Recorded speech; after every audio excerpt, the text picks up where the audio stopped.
हमारे स्कूल में बहुत प्यारा सा बच्चा आया है जिसका नाम है मानविक जी। तो भैया मानविक जी आज पढ़ रहे हैं, क्या पढ़ रहे हो भाई? हैं? बुक पढ़ रहे हैं आज। ये क्या चीज़ है बोलो? ऐसे अनार। ओ तीतो। ये क्या है? आछे आम। अब देखना आछे आम कहाँ है? आछे आम ये रहा। बोलो छोटी सी इमली। अच्छा, और ये बोलो बड़ी से ईख। ये क्या चीज़ है? देखो देखो इधर देखो। छोटा उसे उल्लू।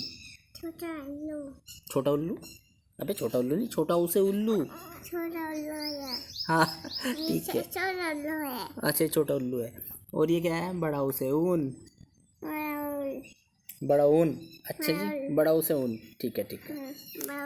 चलो चलो आगे देखते हैं इसमें क्या चीज़ है। री से ऋषि।